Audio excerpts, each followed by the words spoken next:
टंडोजाम मां अवां खे ख़बर ॾींदा हलूं त सिंध अंदरि डिजिटल आदमशुमारी ख़िलाफ़ सिंध तरक़ी पसंद पार्टी पारां टंडोजाम में SDP जे चेयरमैन डॉक्टर कादर मंगसी जी काफ़िले ते गुलनि जी वर्खा कई वई है, जंहिंमें डिजिटल आदमशुमारी ख़िलाफ़ सख़्त नारेबाज़ी कई वई है। चेयरमैन डॉक्टर कादर मंगसी जलसे खे ख़िताब कंदे चयो आहे त हर 10 सालनि बाद आदमशुमारी थींदी है। हिकु साज़िश जे करे 5 सालनि में डिजिटल आदमशुमारी कराई पई वञे। ॿाराड़ी में डिवाइस कमु नथा कनि, हिननि माण्हुनि खे कीअं थो ॻणी सघिजे थो। इन मौक़े ते सिंध तरक़ी पसंद पार्टी जे chairman doctor Qadir Mangsi media सां ॻाल्हाईंदे चयो आहे त तरफ़ सां उन्हनि मुश्किलातुनि जो घेरो करे पियो, उनखे कटण लाइ कमु करे पियो।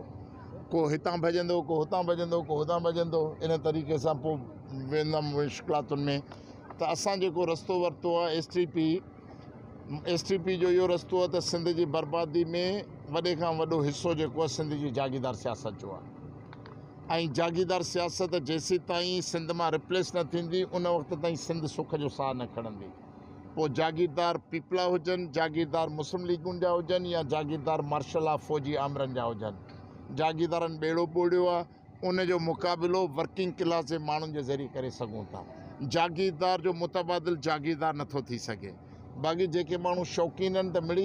अस्सलाम वालेकुम दोस्तों, मां आहियां सोहराब सुमरो ऐं अवां जे पंहिंजे शहर हैदराबाद में कासमाबाद में तमामु बहितरीनु वॉलपेपर्स जो कमु करे पियो रांझन सुमरो साहब, जंहिंजो फ़ोन नंबर तव्हां स्क्रीन ते ॾिसी रहिया आहियो। तव्हां बि जेकॾहिं अहिड़ो वॉलपेपर हणणु चाहियो था जीअं मां हीउ हणायो आहे वॉलपेपर तमामु ज़बरदस्त ख़ूबसूरत तरीक़े सां रांझन सुमरो साहब खां, त तव्हां बि पंहिंजे घर खे ख़ूबसूरत बणाइण जे लाइ रांझन सुमरो साहब जूं ख़िदमतूं हासिलु कयो।